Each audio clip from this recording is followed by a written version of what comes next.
bachelor's degree ain't in the subject you study. Your bachelor's degree is in the white way of doing things. And you don't go to the masters unless you submit to the master. And you don't become a doctor until you're willing to co-sign every scholar they say is an authority. This ain't about the truth, it's about power. Stop believing in the redemptive quality of white humanity. They don't have none. He is anti-nature, he is anti-African, he is anti-harmony. He don't believe in fair play, he believes in domination. And if you don't understand his psyche, you will never be able to overcome it. Stop seeing the white man through your own eyes and see him as he is. You are blinded by your own humanity.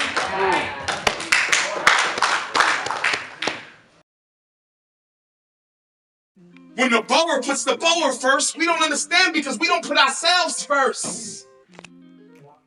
When the Arab puts the Arab first, we don't understand it because we don't practice that.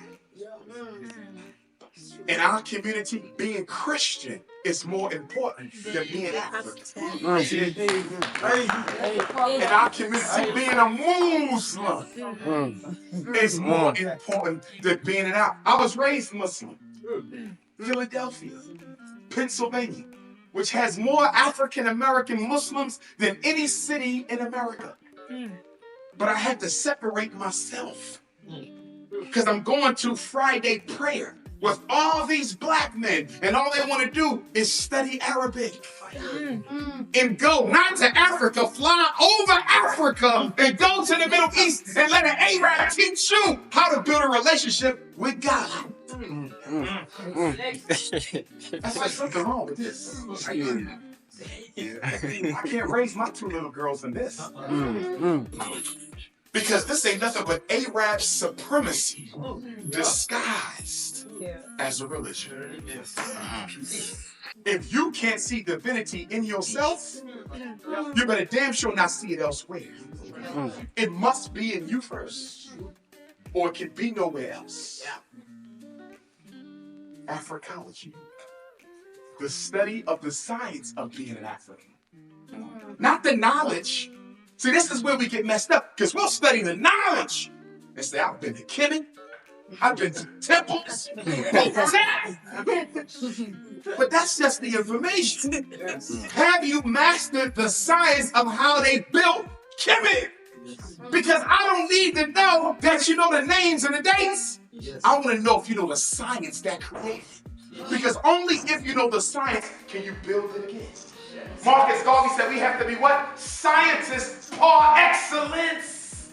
Garvey said only through science, not just the periodic table, but the science of your enemy, the science of yourself, the science of international business, how the white man used the International Monetary Fund and used the World Bank and used the resources of Africa. We were in Kimberley yesterday.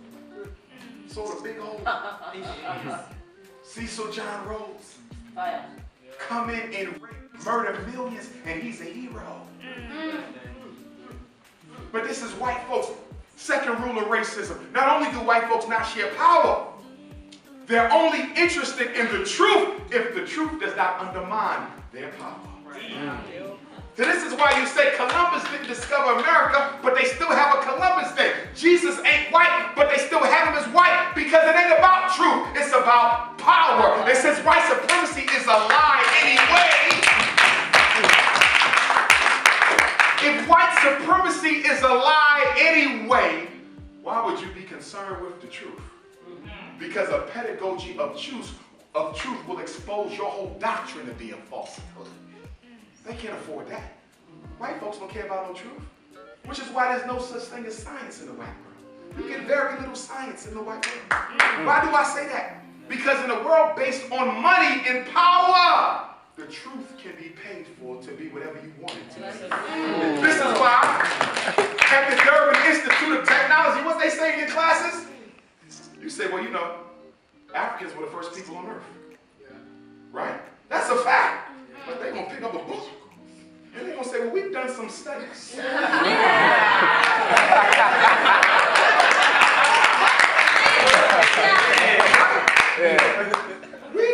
some studies that prove that you guys were not first.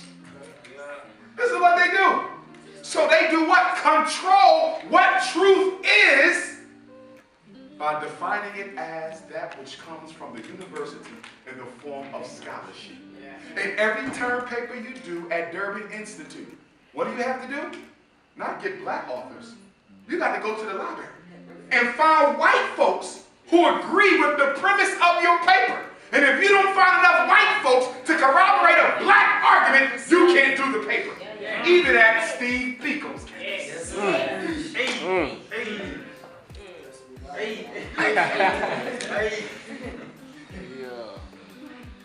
And I know y'all know what I'm talking about. Because you're sitting in class like something ain't making sense. I'm doing the paper on the African origin of civilization, or the African contribution to the study of science, or the early fathers of African education or African spirituality. That our spirituality is a science more than anything else in the universe. But my professor said, I gotta find scholarly articles to corroborate my premise. And if I can't find 10 articles by white folks, none of which know me or care a damn about me or my subject or my people, I have to change my thesis. See, this is white supremacy. To make you live within the definition I created.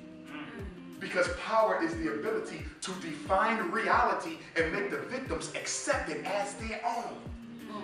To put you in a box, labeled a box, and make you agree that the box is what they say it is, even if it's not. Which is why as you go through the Durbin Institute of Technology, you're going to have to constantly, aggressively keep your African mind. Because this university is designed to kill it. In fact, the purpose of the university is to do what? Weed out the Africans who you can homogenize. And the ones you cannot, you must euthanize or exterminate. Your bachelor's degree ain't in the subject you study. Your bachelor's degree is in the white way of doing things. And you don't go to the masters unless you submit to the master. And you don't become a doctor until you're willing to co-sign every scholar they say is an authority. This ain't about the truth, it's about power. And what's the third rule of white supremacy? They do not share power with black people. Now, why is this important? When apartheid was coming to an end on paper, I heard many of the negotiators. Well, first of all, let's step back. What's one of the biggest mistakes we made in the African continental revolution? Whether it's South Africa, whether it's Ghana, Nigeria, Kenya, the biggest mistake we made is we fought the war up until the 11th hour. And we sat down to negotiate in the 12th. When you win a war, there is no negotiation.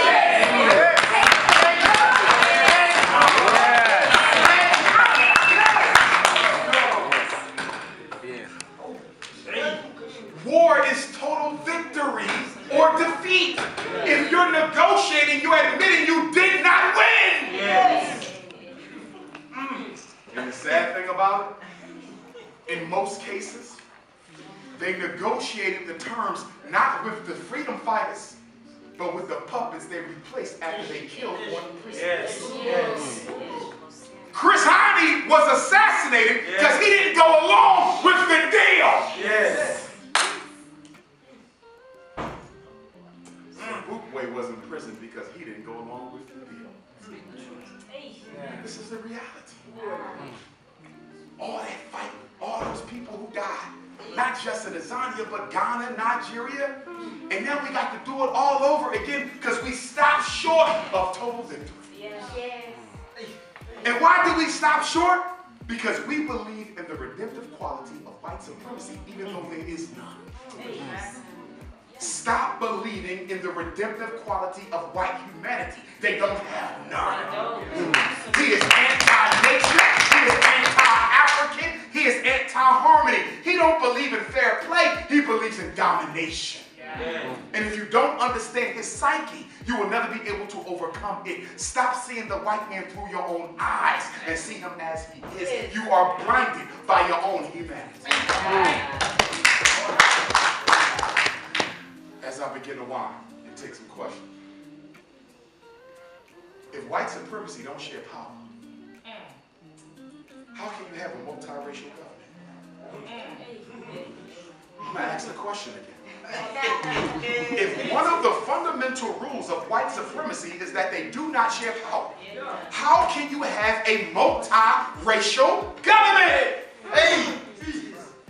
It is impossible. That's what I refer to as the illusion of inclusion.